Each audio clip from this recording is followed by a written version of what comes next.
SC Morcha ರಾಜ್ಯ ಅಧ್ಯಕ್ಷರಾದಂಥ cement ಮಂಜು ಅವರೇ, ಕೋಲಾರದ ಸಂಸತ್ ಸದಸ್ಯರಾದಂಥ ಮುನಿಸ್ವಾಮಿ ಅವರೇ, ಮುನಿಕೃಷ್ಣ ಅವರೇ, ಬಾಲರಾಜ್ ಅವರೇ, ಚೀನಾ ರಾಮು ಅವರೇ, ಅಶ್ವಥ್ ನಾರಾಯಣ ಅವರೇ, ಶಿಲ್ವಾದೆ ನಾರಾಯಣ ಸ್ವಾಮಿ ಅವರೇ, ಒಳ್ಳೆಗಾಳ್ ಮಹೇಶ್ ಅವರೇ, ಮಾನ್ಯ ವಾದಿರಾಜ್ ಅವರೇ, ಇಷ್ಟು ದೊಡ್ಡ ಸಂಖ್ಯೆಯಲ್ಲಿ ಬಲವರ್ಧನೆಗಾಗಿ ಭೀಮಾ ಸಮಾವೇಶ, ನಾವು ಬಲಗೊಳ್ಳೋಣ, ಬಿಜೆಪಿಯನ್ನು ಬಲಗೊಳಿಸೋಣ, ಈ ಒಂದು ಕಾರ್ಯಕ್ರಮದಲ್ಲಿ ನಿರೀಕ್ಷೆ ಮೀರಿ ದೊಡ್ಡ ಸಂಖ್ಯೆಯಲ್ಲಿ ರಾಜ್ಯದ ಬೇರೆ ಬೇರೆ ಜಿಲ್ಲೆಗಳಿಂದ ತಾವೆಲ್ಲ ಬಂದಿದ್ದೀರಾ.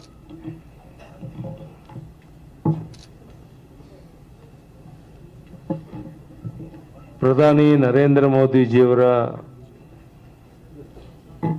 ಒಂದು ಆಡಳಿತ ವೈಖರಿ ತಮಗೆ ಗೊತ್ತಿರುವುದು ಅಂತ ತಿಳ್ಕೊಂಡಿದ್ದೇನೆ. ಅವರು ಪ್ರಧಾನಿ ಆದಮೇಲೆ ಒಂದು ದಿವಸ ರೆಸ್ಟ್ ತಗೊಳ್ಳಿದ್ದೇನೆ, ರಜಾ ತಗೊಳ್ಳಿದ್ದೇನೆ, ನಿರಂತರವಾಗಿ ಕೆಲಸ ಮಾಡ್ತಾ ಪಕ್ಷವನ್ನು ಬಲಪಡಿಸ್ತಾ ಇರುವಂಥದ್ದನ್ನ ತಾವೆಲ್ಲ ನೋಡಿದ್ದೇವೆ, ಕೇಳಿದ್ದೇವೆ. ಒಬ್ಬ ದೇಶದ ಪ್ರಧಾನಿನೇ ಒಂದು ದಿವಸ ವಿಶ್ರಾಂತಿ ಪಡೆದೇನೆ ಪ್ರಪಂಚದ ಉದ್ದಗಲಕ್ಕೆ ಹೋಗಿ ಬಂದ ಮೇಲೂ ಸಹ ವಿಶ್ರಾಂತಿ ಪಡೆದೇನೆ ಕೆಲಸ ಮಾಡ್ತಾ ಇದ್ದಾರೆ ಅಂತ ಹೇಳಿದ ಮೇಲೆ ಅವರ ಹೆಸರು ಹೇಳುವಂತ ನಾವು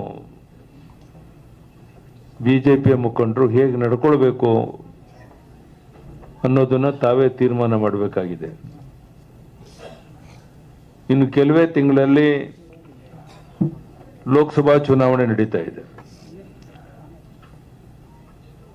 ಪ್ರಧಾನಿ ನರೇಂದ್ರ ಮೋದಿ ಅವರಿಗೆ ಸರಿಸಾಟಿ ಆಗುವಂತ ಯಾವುದೇ ವ್ಯಕ್ತಿ ಕಾಂಗ್ರೆಸ್ ಪಕ್ಷದಲ್ಲಿ ಇಲ್ಲ.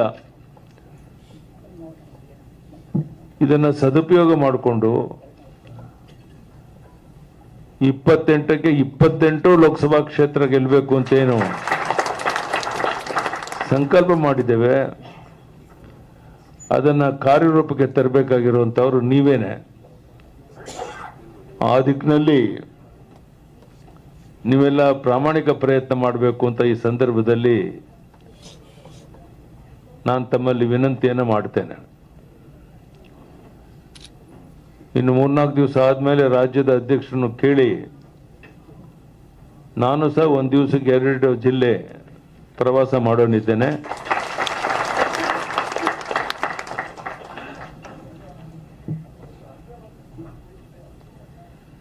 ಆ ಸಂದರ್ಭದಲ್ಲಿ ನಾನು ಸಾರ್ವಜನಿಕ ಸಭೆಯನ್ನು ಮಾಡೋಲ್ಲ, ಕೇವಲ ನಮ್ಮ ಪ್ರಮುಖರ ಕಾರ್ಯಕರ್ತರ ಸಭೆಯನ್ನು ಮಾಡುವಂತ ಪ್ರಯತ್ನ ಮಾಡ್ತೇನೆ.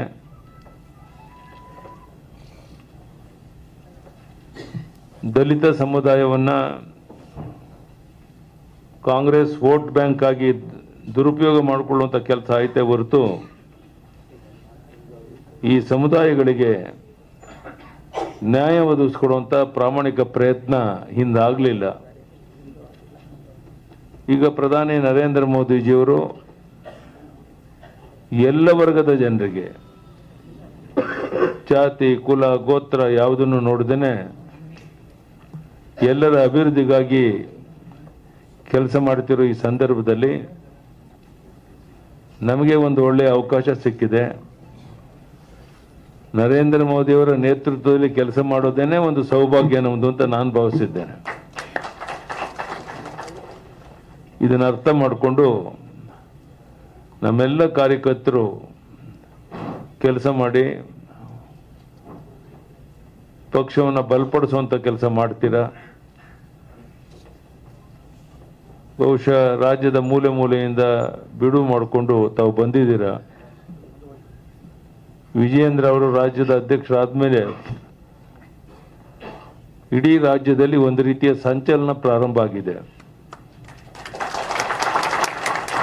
ಎಲ್ಲ ಕಾರ್ಯಕರ್ತರಲ್ಲಿ ನಾವು ಮುಂದೆ ಎಲ್ಲ ಲೋಕಸಭಾ ಕ್ಷೇತ್ರವನ್ನು ಗೆಲ್ತೇವೆ ಅನ್ನುವಂಥ ವಿಶ್ವಾಸ ಬರುವಂಥ ಒಂದು ವಾತಾವರಣ ಆಗಿರುವಂಥದ್ದು. ಹಿಂದಿನ ವಿಧಾನಸಭಾ ಚುನಾವಣೆ ಬಗ್ಗೆ ಈಗ ನಾನು ಚರ್ಚೆ ಮಾಡೋಕೆ ಹೋಗೋದಿಲ್ಲ. ಯಾವುದೋ ಒಂದು ವಿಶೇಷ ಕಾರಣಕ್ಕಾಗಿ ನಮ್ಮದೇ ಆದ ತಪ್ಪಿನಿಂದ ನಾವು ಈ ಸ್ಥಿತಿಗೆ ಬಂದಿದ್ದೇವೆ. ಆದರೆ ಬರುವಂಥ ದಿವಸಗಳಲ್ಲಿ ನಾನು ನಿಮಗೆ ಭರವಸೆ ಕೊಡ್ತೇನೆ, 120, 125, 130 ಸೀಟುಗಳನ್ನ ಗೆಲ್ಲೋದ್ರ ಮೂಲಕ ಕರ್ನಾಟಕ ರಾಜ್ಯದಲ್ಲಿ ಮತ್ತೊಮ್ಮೆ ಬಿಜೆಪಿ ಅಧಿಕಾರಕ್ಕೆ ಬರುವಂತಹದ್ದು ಸೂರ್ಯ ಚಂದ್ರರದು ಎಷ್ಟು ಸತ್ಯನೋ ಅಷ್ಟೇ ಸತ್ಯ. ಈ ದಿಕ್ಕಿನಲ್ಲಿ ನೀವೆಲ್ಲ ಆತ್ಮವಿಶ್ವಾಸದ ಕೆಲಸ ಮಾಡಬೇಕಾಗಿದೆ. ಈಗಾಗಲೇ ಸಾಕಷ್ಟು ಸಮಯ ಕೊಟ್ಟು ಚರ್ಚೆಗಳನ್ನು ಮಾಡಿದ್ದೀರ ನೀವೆಲ್ಲ. ನಾನು ಅನಿರೀಕ್ಷಿತವಾಗಿ ಬಂದು ಏನು ನಡೀತಾ ಇದೆ ಬಿಜೆಪಿ ಆಫೀಸಲ್ಲಿ ನೋಡೋಣ ಅಂತ ಬಂದಾಗ ಇಂಥ ಒಂದು ವಿಶೇಷ ಕಾರ್ಯಕ್ರಮ ನಡೀತಾ ಇದೆ ಅಂತ ಗೊತ್ತಾದ ಮೇಲೆ ನಾನು ಕೆಲವು ಸಮಯ ನಿಮ್ಮ ಜೊತೆಗೆ ಇರಬೇಕು ಅಂತ ನಾನು ಬಂದಿದ್ದೇನೆ. ಬಹಳ ಸಂತೋಷ ಆಯ್ತು ನನಗೆ. ಒಂದು ರೀತಿ ಬಿಜೆಪಿ ಕಚೇರಿ ದಿನನಿತ್ಯ ಒಂದಲ್ಲ ಒಂದು ಚಟುವಟಿಕೆಗಳಲ್ಲಿ ತನ್ನದೇ ಆದಂಥ ಒಂದು ಕೆಲಸವನ್ನು ಮಾಡೋದ್ರ ಮೂಲಕ ಇಡೀ ರಾಜ್ಯದ ಮೂಲೆ ಮೂಲೆಯಿಂದ ಬಂದಂಥ ಕಾರ್ಯಕರ್ತರಿಗೆ ಒಂದು ಆತ್ಮವಿಶ್ವಾಸವನ್ನು ಮೂಡಿಸುವಂಥ ಕೆಲಸ ಮಾಡ್ತಿರುವಂಥದ್ದು ನಿಜಕ್ಕೂ ಸ್ವಾಗತಾರ್ಹ ಸಂಗತಿ. ನಾನೇ ನಿಮ್ಮ ಕ್ಷೇತ್ರಗಳಿಗೆ ಬಂದಾಗ ಅಲ್ಲಿ ಕೇವಲ ಒಂದು 500-600 ಜನ ಪ್ರಮುಖ ಕಾರ್ಯಕರ್ತರ ಜೊತೆ ಪಕ್ಷದ ಬಲವರ್ಧನೆ ದೃಷ್ಟಿಯಿಂದ ಮುಂದೆ ಬರುವಂಥ ಎಲ್ಲ ಲೋಕಸಭಾ ಕ್ಷೇತ್ರ ಗೆಲ್ಲೋ ದೃಷ್ಟಿಯಿಂದ ಹೇಗೆ ಕೆಲಸ ಮಾಡಬೇಕು ಅನ್ನೋದನ್ನು ನಿಮ್ಮ ಜೊತೆ ಸಮಾಲೋಚನೆ ಮಾಡಿ ಚರ್ಚೆ ಮಾಡ್ತೇನೆ. ನಿಮ್ಮ ಸಲಹೆಗಳನ್ನು ಪಡಿತೇನೆ. ಮತ್ತೊಮ್ಮೆ ಇಷ್ಟು ದೊಡ್ಡ ಸಂಖ್ಯೆಯಲ್ಲಿ ಸೇರಿರುವಂಥ ನಮ್ಮ ದಲಿತ ಸಮಾಜದ ಎಲ್ಲ ಬಂಧುಗಳಿಗೆ ವಂದನೆ, ಅಭಿನಂದನೆಯನ್ನು ಸಲ್ಲಿಸಿ ನನ್ನ ಮಾತನ್ನು ಮುಗಿಸ್ತೇನೆ. ಧನ್ಯವಾದ. और नए न्यूज़ों के लिए देखते रहिए अपना चैनल TV22 न्यूज़। लाइक करें, शेयर करें, सब्सक्राइब करें और बेल आइकन बटन दबाना ना भूलें।